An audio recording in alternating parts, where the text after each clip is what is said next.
Deadline পার শওকত মোল্লার ছেলের বেআইনি ক্যাফে ভাঙা শুরু করা হলো। বুলডোজার নিয়ে এসে ভাঙা হচ্ছে শওকত মোল্লার ছেলের বেআইনি ক্যাফে অরণ্যের কূলে।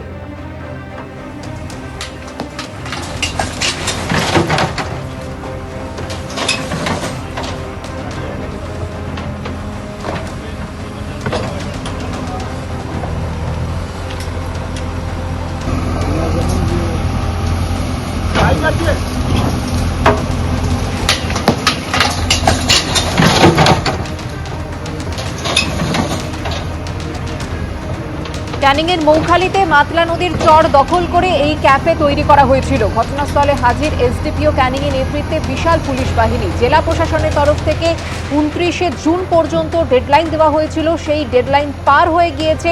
শওকত মোল্লার ছেলের বেআইনি ক্যাফে ভাঙা শুরু হলো।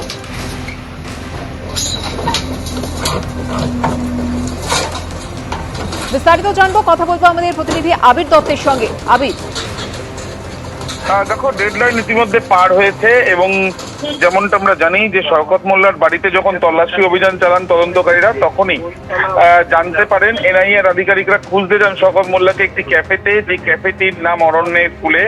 সেই ক্যাফেটি হচ্ছে শওকত মোল্লার ছেলে তার নামেই ছিল এবং যে বেআইনি ভাবে সেই ক্যাফে তৈরি করা হয়েছিল বলে জানা গিয়েছিল এবং মাতলা নদীর চর দখল করে সেই ক্যাফে তৈরি করা হয়। বর্তমানে যেটা জানা যাচ্ছে যে জেলা প্রশাসনের তরফ থেকে সেই ক্যাফে ভেঙে ফেলার নির্দেশ আসে এবং শুরুতে তাকেই বলা হয় সমস্ত কিছু খুলে নিয়ে যাওয়ার জন্য এবং এসডিও অফিসে তাকে হাজিরা যাওয়ার জন্য নোটিশও দেওয়া হয়। দক্ষিণ চব্বিশ পরগনা জেলা প্রশাসনের তরফ থেকে ক্যানিং মহকুমা পুলিশ আধিকারিকের নেতৃত্বে বিশাল পুলিশ বাহিনী ঘটনাস্থলে উপস্থিত হয়ে ইতিমধ্যে ভাঙার প্রক্রিয়া শুরু করা হয়েছে। মাতলা নদীর চরের ওপরে ক্ষমতা প্রয়োগ করে যেভাবে সেখানে এক প্রকার ক্ষমতার বলেই জায়গা দখল করা হয়েছে, তাতে কিন্তু বলা যায় যে এই ক্ষমতার অপব্যবহার করা হয়েছে বলে স্থানীয় বাসিন্দারা অনেকেই অভিযোগ তুলেছিলেন এবং তার সাথে সাথে এই যে ক্যাফে তৈরি করা হয়েছিল বিলাসবহুল, সেই ক্যাফে ভেঙে ফেলার প্রক্রিয়াও শুরু করা হয়েছে। ধন্যবাদ আবির।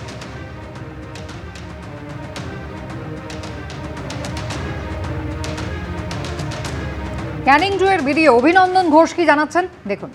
হ্যাঁ, আজকে এটা পুরোটাই ভেঙে ফেলা হবে, আমাদের কাছে সেরকমই নির্দেশ আছে। বুঝছি এই একটা জেসিবি দিয়ে ভাঙা হচ্ছে তো?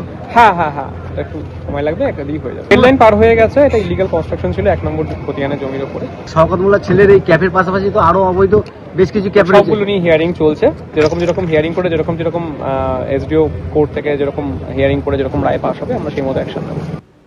অভিষেক বন্দ্যোপাধ্যায় লোকসভা কেন্দ্রের সেবাশ্রয় প্রকল্প নিয়ে নানা অভিযোগ সামনে এসেছে। সম্প্রতি এই প্রকল্প নিয়ে চাঞ্চল্যকর অভিযোগ তুলেছিল বিজেপি। জুন মাসের গোড়ায় ডায়মন্ড হারবারের সরিষায় মাটি খুঁড়ে প্রচুর ওষুধ উদ্ধার হয়। ওষুধ নিয়ে কোটি কোটি টাকার কেলেঙ্কারি হয়েছে বলে অভিযোগ করে বিজেপি। যদিও তৃণমূলের সাফাই, মেয়াদ উত্তীর্ণ হওয়ায় অতিরিক্ত ওষুধ মাটির নিচে পুঁতে দেওয়া হয়। চিকিৎসা নিয়ে ছিনিমিনি, মানুষের বিশ্বাস নিয়ে ছেড়ে খেলা, প্রকল্পের নামে টাকা তছরূপ। অভিষেক বন্দ্যোপাধ্যায় লোকসভা কেন্দ্র ডায়মন্ড হারবারের সেবাশ্রয় প্রকল্প নিয়ে যে গুচ্ছ অভিযোগ সামনে আসছে, তাতে জোরালো হচ্ছে এই প্রশ্নগুলোই। যে ওষুধগুলো থাকতো সেই ওষুধগুলো কিন্তু কোনো প্রথিতযশা কোম্পানির ওষুধ নয়। সেকেন্ড, থার্ড, ফোর্থ ইয়ারের স্টুডেন্ট তারা যেতে বাধ্য হতেন এক প্রকার, কারণ এই থ্রেড কালচারের পরিণতি হিসেবে তাদের যদি না যান তাদের ভয়াবহ বিপদের সম্মুখীন হতে হবে। ভয় ছিল দূরে ট্রান্সফার না করা, আশা ছিল কাছে যদি ট্রান্সফার হতে পারি। তো এই একটা জায়গায় হয়তো আমরা যেতে বাধ্য হতাম, কিন্তু দেখা গেল যে পরিণতিতে আমাদের আখেরে ক্ষতি হয়েছে। ইতিমধ্যে থানায় অভিযোগ দায়ের করেছেন বিজেপি নেতা অভিজিৎ দাস ববি, যেখানে ছত্রে ছত্রে রয়েছে অভিষেক বন্দ্যোপাধ্যায়ের নাম। সরব হয়েছেন সাধারণ মানুষ থেকে চিকিৎসকরা। গত মাসেও এই সেবাশ্রয় প্রকল্প নিয়ে চাঞ্চল্যকর অভিযোগ তুলেছিল বিজেপি। তাদের অভিযোগ ছিল ডায়মন্ড হারবারের সরিষা এলাকার ফাঁকা মাঠ থেকে মাটি খুঁড়ে উদ্ধার হয় প্রচুর ওষুধ। আর্ট মুভার দিয়ে মাটি খুঁড়তেই উঠে আসে সেসব।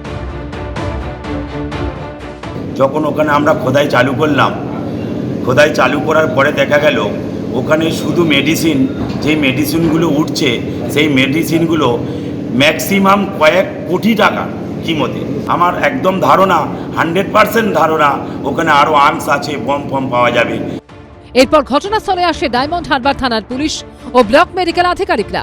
উদ্ধার করা ওষুধের নমুনা সংগ্রহ করেন পুলিশ ও মেডিকেল অফিসাররা। সেখানে দেখা পেয়েছে সেবাশ্রয়ের প্রচুর পরিমাণের ওষুধ, যা এখনো পর্যন্ত তার ডেট 1-2 বছর বাকি আছে। আমি আপনাদের কাছে জানাতে চাই যে ওই ওষুধগুলো সেবাশ্রয়ে ব্যবহার করার জন্য ছিল, কিন্তু ওখানে কি করে গেল? ওই ওষুধগুলো এত দামি, বাচ্চাদের ব্যবহারের ওষুধ বা বাচ্চাদের জীবনদায়ী ওষুধ প্রচুর পরিমাণে, আমি নিজে গিয়ে দেখে অবাক হয়ে গেলাম যে টিএমসি এত বাজে দুর্নীতি করতে পারে যে সাধারণ মানুষের ওষুধ সেটুকু পর্যন্ত কেলেঙ্কারিতে ছাড়লো না। এ নিয়ে মগরাহাট পশ্চিমের তৃণমূল বিধায়ক শামীম মোল্লার সঙ্গে যোগাযোগ করা হলে তিনি বলেন, ওষুধগুলো সেবাশ্রয় 1-এর অতিরিক্ত ওষুধ মেয়াদ উত্তীর্ণ হওয়ায় মাটির নিচে পুঁতে দেওয়া হয়েছিল। এর আগে সাতগাছিয়ার পরাজিত তৃণমূল প্রার্থী সোমাশ্রী বেতাল ও তার স্বামীর ফ্ল্যাট থেকে মিলেছিল বস্তা বস্তা সরকারি ত্রাণের জিনিস, তার মধ্যেও ছিল সেবাশ্রয়ের সরঞ্জাম। সাতগাছিয়া বিধানসভা কেন্দ্রের এবারে তৃণমূল কংগ্রেসের প্রার্থী হয়েছিলেন সোমাশ্রী বেতাল, যার হচ্ছে এখানে একেবারে যে বাসস্থান, সেই সোমাশ্রী বেতালের এইখানে যে ফ্ল্যাটের যে ঘর, সেই ঘর তালাবন্ধ অবস্থা রয়েছে, তিনি নেই। এটা হচ্ছে দোতলার ঘর। সেই দোতলার ঘরে আমরা এসে পৌঁছেছি। এখানেও দেখতে পাচ্ছি প্রচুর চশমা রাখা রয়েছে, যেগুলো হচ্ছে একেবারে লেখা রয়েছে যে অভিষেক বন্দ্যোপাধ্যায়ের নাম, যেটা হচ্ছে সেবাশ্রয়ের জন্য। দেখতে পাচ্ছি সেই সেবাশ্রয় যে চশমা, সেই সমস্ত কিছু চশমা এখানে এরকম পেটি পেটি চশমা, সেই চশমা রাখা রয়েছে। সেবার নামে আদতে কি হয়েছে সেবাশ্রয় শিবিরে, তদন্তে কি তা উঠে আসবে? গৌতম মণ্ডলের রিপোর্ট, এবিপি আনন্দ, দক্ষিণ 24 পরগনা। শুধু রোগীরাই নন, এবার সেবাশ্রয় নিয়ে মুখ খুলতে শুরু করেছেন চিকিৎসকদের একাংশ। তাঁদের গলায় শোনা গিয়েছে অভিযোগের সুর। গতকাল ডক্টরস ডের অনুষ্ঠানে সরব হয়েছেন স্বাস্থ্যমন্ত্রীও। আমার মা গেছিল, আমার স্ত্রীও গেছিল। এরা ওই সেবাশ্রমে যখন আমাদের বাড়ির পাশে, কিন্তু ওনারা যে ধরনের ওষুধপালাগুলো দিয়েছিল সেই ওষুধপালাতে কোনো কাজকর্ম হয়নি। এবার 2-1জনের আরও ক্ষতি হয়েছে। দেখলো, দেখে কোনো ওষুধ দেয়নি, পাওয়ারও চেক করেনি, কিছুই বলেনি, শুধু ফোন নাম্বারটা নিয়ে বলল তুমি বাড়ি যাও, আমরা আমতলা থেকে ডেকে নেব। সেবাশ্রয় প্রকল্পের বিরুদ্ধে ভয়ঙ্কর সব অভিযোগের প্রেক্ষিতে এবার মুখ খুললেন স্বাস্থ্যমন্ত্রী। আমার মনে হতো এর আগের অনেকগুলো জায়গা ওরা ওয়ার্ড বয়ও নিয়ে গেছে, ওয়ার্ড অ্যাসিস্ট্যান্টও নিয়ে গেছে। আয়ুষেরও পড়ুয়া আমার কাছে আছে, যে 3rd ইয়ার হোমিওপ্যাথ, BAMS করছে, BHMS করছে, 3rd ইয়ার, ছবি আছে। এখন সব বেরোচ্ছে, ঝুলি থেকে অনেক কিছু পড়বে।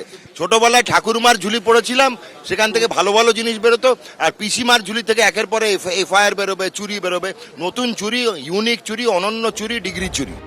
ডায়মন্ড হারবার থেকে নন্দীগ্রাম তৃণমূল আমলে ঢাকঢোল পিটিয়ে সেবাশ্রয় ক্যাম্প করেছিলেন অভিষেক বন্দ্যোপাধ্যায়। তা নিয়ে এখন ভুরি ভুরি অভিযোগ উঠছে। ওরা ওষুধ দিয়েছিল মাথা যন্ত্রণার, আরও এখানে বেশি মাথা ঘুরছিল।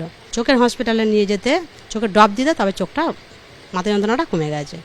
না ওষুধ লিখে দিত, একটা সই করতে না। এমনকি যেসব চিকিৎসকরা সেবাশ্রয় ক্যাম্পে উপস্থিত ছিলেন তাদের গলাতে শোনা গেছে অভিযোগের সুর।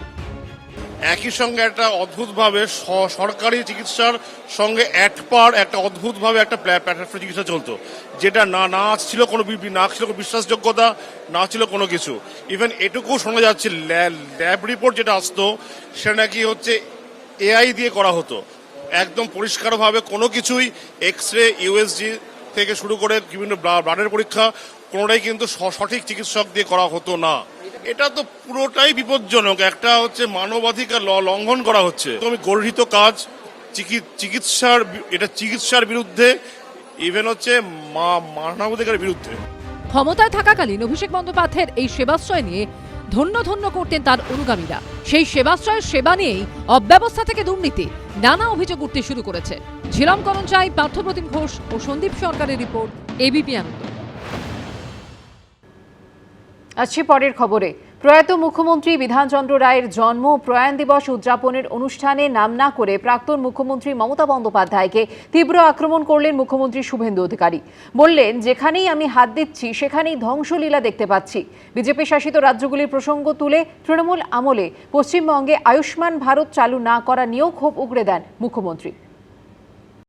স্বামী বিবেকানন্দ বলেছিলেন, মানুষের সেবাই হচ্ছে ঈশ্বরের সেবা। কিন্তু ডায়মন্ড হারবারে সেই মানুষকে সেবা দেওয়ার নামে সেবাশ্রয়ে দুর্নীতি, অনিয়মের ভয়াবহ অভিযোগ উঠেছে।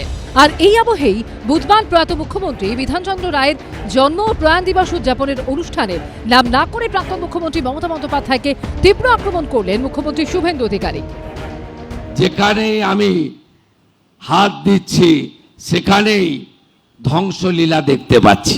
1 জুলাই প্রাক্তন মুখ্যমন্ত্রী বিধানচন্দ্র রায়ের জন্মদিন ও মৃত্যুদিন। তিনি ছিলেন বাংলার রূপকার। ভারতরত্ন বিধানচন্দ্র রায় টানা 14 বছর মুখ্যমন্ত্রী ছিলেন। এই দিনটিকেই ডক্টরস ডে হিসেবে পালন করা হয়। বুধবার তাকে স্মরণ করেই আরেক প্রাক্তন মুখ্যমন্ত্রী জ্যোতি বসুর বক্তব্যের প্রসঙ্গ তুলে তৃণমূল আমলকে তুলোধনা করেন মুখ্যমন্ত্রী শুভেন্দু অধিকারী। প্রয়াত প্রাক্তন মুখ্যমন্ত্রী জ্যোতিবাবু দায়িত্ব নেওয়ার পরে বলেছিলেন, যেখানেই আমি শুরু করতে যাচ্ছি সেখানে ডাক্তার বিধানচন্দ্র রায় শুরু করে দিয়ে গেছিলেন।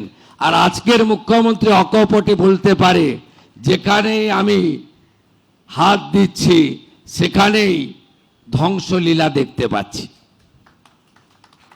এই দুটো ভিন্ন মতের মধ্য দিয়েই আমাকে এগোতে হবে এবং এই জায়গা থেকে বের করে আনতে হবে। মমতা বন্দ্যোপাধ্যায় যে কাজ করে গেছেন, বিপুল মানুষের উপকার, পরিকাঠামো থেকে শুরু করে সামাজিক সুরক্ষা স্কিম, লক্ষ্মীর ভাণ্ডার যত মানুষ পেতেন, আজকে কিন্তু অন্নপূর্ণা যোজনায় অনেক অনেক অনেক কমে গেছেন। ফলে মমতা বন্দ্যোপাধ্যায় বিপুল উন্নয়নের কাজ করে গিয়েছেন, সেটা সময়ের সঙ্গে আরো বেশি করে প্রমাণিত হবে। তৃণমূল ক্ষমতা থাকাকালীন গত 15 বছর স্বাস্থ্য দপ্তরের দায়িত্ব নিজের হাতেই রেখেছিলেন মমতা বন্দ্যোপাধ্যায়। খোদ তৎকালীন মুখ্যমন্ত্রীর হাতে থাকা দপ্তরের এই বেহাল পরিস্থিতি নিয়ে ক্ষোভ উগরে দেন শুভেন্দু অধিকারী। আপনি যান ভেলোরে, আপনি যান মুম্বাই টাটা ক্যান্সার হসপিটালে, আপনি বেঙ্গালুরুতে দেবী শেঠির হসপিটাল, আপনি পিজিআই চণ্ডীগড়, আপনি যান ডাক্তার রেড্ডির হায়দ্রাবাদে, সর্বত্র শুধু বাঙালি বাঙালি বাঙালি, দরিদ্র দরিদ্র দরিদ্র। কেন এই রাজ্যে চিকিৎসা দেওয়া যায় না? এত হস্তক্ষেপ, এত দমন পীড়ন, এত আমরা ওরা, এত অবহেলিত চিকিৎসা ব্যবস্থা, এটা কি কাম্য ছিল? বিজেপি শাসিত রাজ্যগুলির প্রসঙ্গ তুলে তৃণমূল আমলে পশ্চিমবঙ্গে আয়ুষ্মান ভারত চালু না করা নিয়েও নিশানা করেন মুখ্যমন্ত্রী। পাশে থাকা উত্তরপ্রদেশ গুজরাটের লোকটাকে টাকা দিতে হচ্ছে না, আয়ুষ্মান ভারতের কার্ডটা দেখাচ্ছে, আর পশ্চিমবঙ্গের লোকটা, গরিব লোকটা ওর দিকে তাকিয়ে আছে করুণ দৃষ্টিতে, আর 12,000 টাকা, 14,000 টাকা, 18,000 টাকা পরীক্ষার বিল মিটাচ্ছে। এটাই কি বাংলায় কাম্য ছিল? কি অবস্থা করে রেখেছেন হসপিটালগুলো। এই দিন মেডিকেল কলেজে ডক্টরস ডে অনুষ্ঠান থেকে নজরদারি নিয়ে কড়া বার্তা দেন স্বাস্থ্যমন্ত্রী শারদ Mukhopadhyay. Each and every medical college, each and every hospital, each and every district hospital, each and every rural hospital, and each and every block medical health unit, and the Arogya Mandir, সবগুলো কিন্তু now connected by an audio visual system in that monitoring room or the control room of স্বাস্থ্য ভবন। আজকেই আমাদের মুখ্যমন্ত্রী দেখে বললেন, যখন ওপেন করলেন, বলেন সামনে একটা কুকুর বসে আছে, কোন হাসপাতালের এন্ট্রান্সে খবর নেই। সো রিমেম্বার, যে যেখানে কাজ করুক, যে কোনো হাসপাতালে, the big brother is watching you. তো আমরা প্রত্যেকটা হাসপাতালের উপর নজরদারি করছি, খবরদারি করছি না, কখনো ভাববেন না। এই দিন বিধাননগর মহকুমা হাসপাতালের নাম পরিবর্তন করে বিধানচন্দ্র রায় মাল্টি স্পেশালিটি হাসপাতাল করা হয়। সল্টলেকে চিকিৎসক দিবসের অনুষ্ঠান থেকে নাম পরিবর্তনের ঘোষণা করেন মুখ্যমন্ত্রী। 200টি নতুন অ্যাম্বুলেন্সেরও উদ্বোধন করেন তিনি। সমীরণ পাল, ঝিলম করঞ্জাই ও আশাবুল হোসেনের রিপোর্ট, এবিপি আনন্দ। অভিষেক বন্দ্যোপাধ্যায় ঘনিষ্ঠ প্রাক্তন তৃণমূল কাউন্সিলর এবং পুরসভার প্রাক্তন এমআইসি গ্রেফতার দেবরাজ চক্রবর্তী। গতকালই তাকে গ্রেফতার করে বেঙ্গল এসটিএফ। পুরুলিয়া ঝাড়খণ্ড সীমান্ত দিয়ে পালানোর সময় তাকে গ্রেফতার করা হয়। কথা বলবো, আমাদের প্রতিনিধি সুকান্ত মুখোপাধ্যায় রয়েছেন আমাদের সঙ্গে সরাসরি। সুকান্ত, ইতিমধ্যেই মেডিকেল টেস্ট হয়ে গিয়েছে বলে জানা যাচ্ছে, কি কি অভিযোগ রয়েছে দেবরাজ চক্রবর্তীর বিরুদ্ধে? দেখো, 7:30 কিছু পরে দেবরাজ চক্রবর্তী তাকে এই বাগবেড়ি থানা থেকে বের করে নিয়ে যাওয়া হয় একদমই পাশে দেশবন্ধু স্বাস্থ্য কেন্দ্রে। সেখানে তার মেডিকেল পরীক্ষা হয় যেমন নিয়ম রয়েছে, এবং তারপরে তাকে থানাতে ঢুকিয়ে দেওয়া হয়। কিন্তু এই গোটা পর্বে তাকে একাধিকবার প্রশ্ন করা হয়েছিল যে তার বিরুদ্ধে যে অভিযোগ রয়েছে সেই অভিযোগের পরিপ্রেক্ষিতে তার কি বলার আছে। তিনি কিন্তু কোনো প্রশ্নের উত্তর দেননি, মাথা নিচু করে তিনি থানার ভেতরে ঢুকে যান।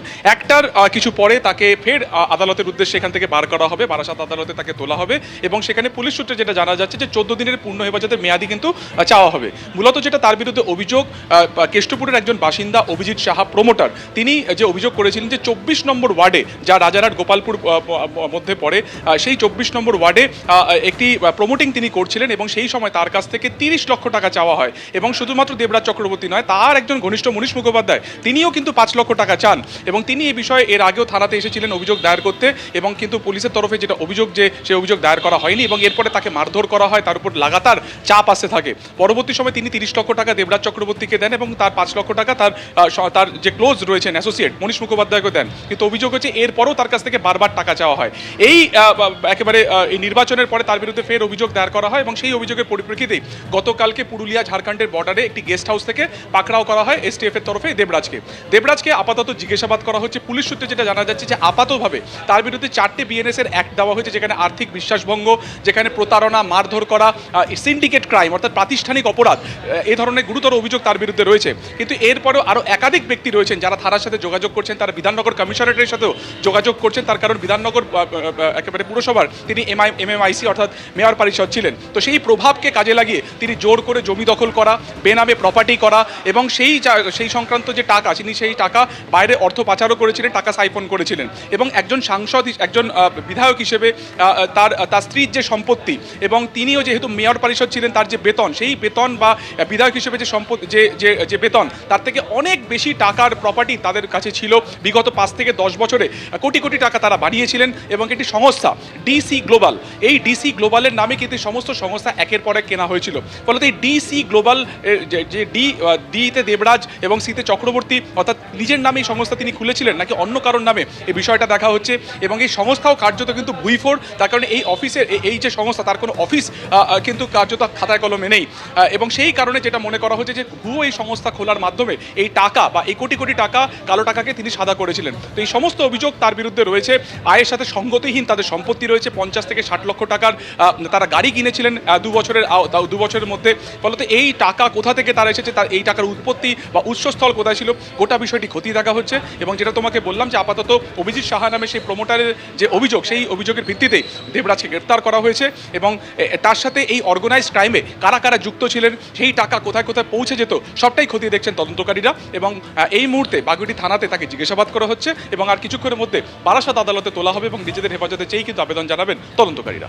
একেবারেই ধন্যবাদ সুকান্ত। ইতিমধ্যেই কিন্তু থানায় মেডিকেল টেস্টের পরে দেবরাজ চক্রবর্তীকে নিয়ে আসা হয়েছে, তাকে জিজ্ঞাসাবাদ প্রক্রিয়া চলছে, আজই তাকে বারাসাত আদালতে তোলা হবে। একের পর এক অভিযোগ রয়েছে দেবরাজ চক্রবর্তীর বিরুদ্ধে। আপনাদের মনে থাকবে যে বিধানসভায় যে নির্বাচনের সময় যে নির্বাচনী হলফনামা দিয়েছিলেন অদিতি মুন্সি, তা নিয়েও কিন্তু প্রশ্ন তুলেছিল তৎকালীন বিরোধী দল বিজেপি। এবং এরপরে অদিতি মুন্সি, দেবরাজ চক্রবর্তী দুজনকেই দেখা যায় তারা আগাম জামিন নিতে গিয়েছিলেন আদালতে। শিশু সন্তান থাকার কারণে অদিতি মুন্সির আগাম জামিনের আর্জি মঞ্জুর হলেও দেবরাজ চক্রবর্তীর আবেদনে কিন্তু আদালত সাড়া দেয়নি। তোলাবাজি থেকে হুমকি থেকে জোর করে জমি দখল, একাধিক অভিযোগ রয়েছে বিধাননগর পুরসভার এই প্রাক্তন এমআইসির বিরুদ্ধে। ডিসি গ্লোবাল নামে একটি কোম্পানি তিনি তৈরি করেছিলেন, যা একেবারে ভুইফোড় সংস্থা বলে দাবি করা হচ্ছে। এবিপি আনন্দ, এগিয়ে থাকে, এগিয়ে রাখে।